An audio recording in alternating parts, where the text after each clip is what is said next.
Hi. Um, it's Monday. It's a long day. It's been a long day. I had work, and then I had band practice after work. My company has a company band, and I'm in the band. It's called the Blowholes, and it's fun. It's a good way to get to know people outside of work and do something that I really love to do. So it helps a lot. But it's also my first night completely alone in this apartment. My mom went back to Texas this morning. She said she's going to come back before the next school year starts. She's a teacher. She's going to come back and visit me again. I have mixed feelings about being alone because I do like it. I like the openness of it. I think that's how I'm going to describe it, openness. Where I can just kind of do what I think is the thing to do. I can kind of do whatever it is I want to do at the time, but it's also very still, very quiet. And there's a part of me that's really sad that if I were to just sit here, nothing at all would move. Any activity in this apartment has to come from me, and that's maybe a little depressing. I'm not really much of a pet person for the most part, but sometimes I kind of understand why people might want that. Especially if you're alone like this, having something else just moving maybe means a lot.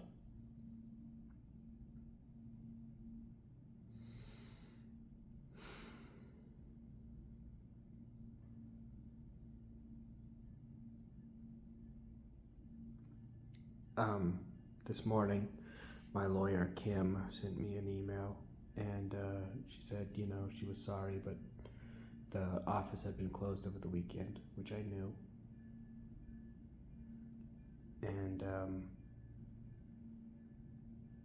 And she said, which I also knew, that she couldn't give Gabby a message from me. But she did send Gabby a message, and she didn't apologize as in saying I'm sorry, but she did make it clear that I was not involved with the email that my mom sent, and that I can't talk to Gabby. I'm not allowed to talk to her other than about purely financial stuff.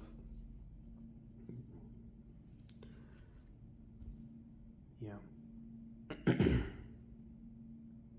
I don't know, we just gotta sort everything out.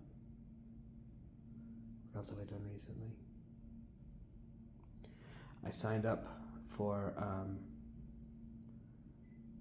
classes from the National Institute for Change. And I'm gonna get brought into those, and I think those will be good. I think those will help too. Not a lot of emotion today. I'm just really, really tired. Work helps. Work helps so much to just have something, that I'm doing. And especially, on Mondays I work remotely, but I have at least a couple of meetings and I get Slack messages, and it's good because it's not so blank like right now is. I'm on Quora, right? And there's a guy on there, he's a writer named Franklin Vo. He writes about a bunch of stuff, but I read his stuff a lot. And he referred to himself as a self-entertainer, somebody that just completely fills his own life. He doesn't rely on external people or external things to motivate him or make him feel like time is passing. And I'd like to learn how to do that, because I am not a self-entertainer, I don't think. I mean, I can sit here, I can come up with things to do, and I can think about stuff and enjoy that, but all of the purpose, all of the entertainment that I get from those things actually comes, I think,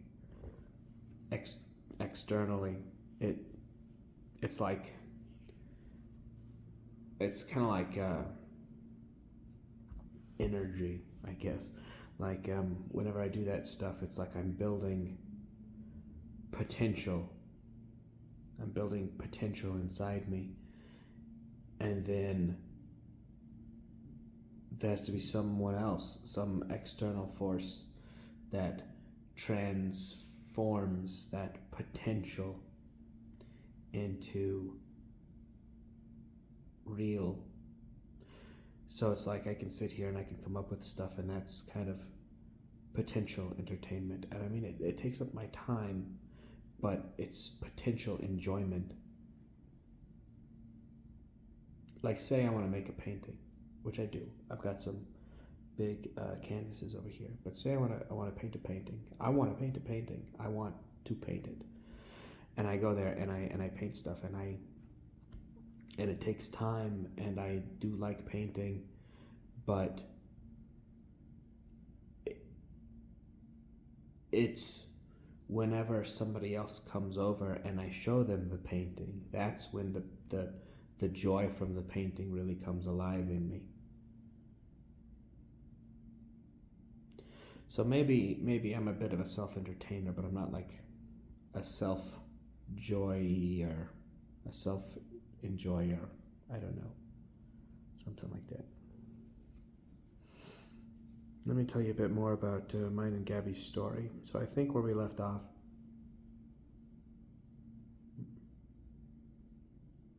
you know, and I'm actually gonna have to go back and check. It's been a while. I don't remember. I think when we left off, Gabby and I had moved into an apartment together. It was either Christmas or Christmas Day or Christmas Eve, and we've moved from her apartment where I flew down and knocked on her door and just stayed and lived with her to another apartment. This was at like 45th and Western in Amarillo, and they were renovating the apartments. I don't remember what I've told you or what I haven't, so you might be hearing things twice. I'm pretty sure I told you about the Jell-O, where for like months we were making Jell-O multiple times a week. And then when we finally talked about it, both of us thought the other person really loved Jell-O. So we were both making Jell-O because we thought the other person loved it. I like that. Well, while we were living there, they were renovating the apartments. And so there was a while when they were renovating our apartment, and it'd be like, you know, you're not allowed in the apartment between this time and this time, or there was no water, no bathroom in the apartment. So there was a time whenever, and no kitchen. So what they did was they gave us keys to a townhouse in the same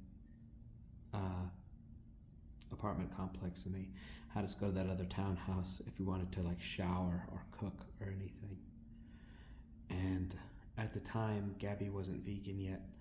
We got chorizo and eggs and tortillas, and we'd go to this other apartment, this townhouse, and it was an ugly, terrible thing, and it smelled awful in there. But we'd go to this townhouse and we'd make breakfast burritos and sit on the couch and watch Naked and Afraid.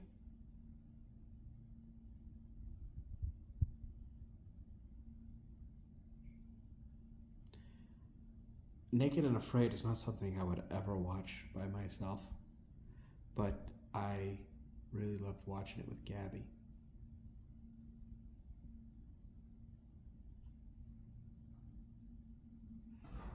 A breakfast burrito is not really something I would cook for myself either. But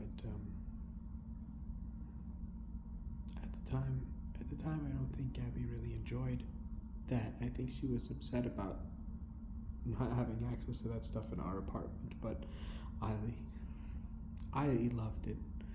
We'd go to that weird townhouse and make breakfast burritos and sit on the couch for like 2 hours just watching Naked and Afraid.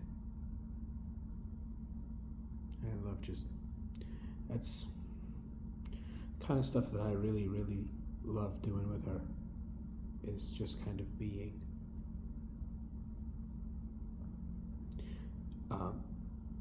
It's hard because there's basically no other time in my life that I enjoy just being. And my counselor would say, like, it's possible to enjoy being without Gabby, but not in my experience.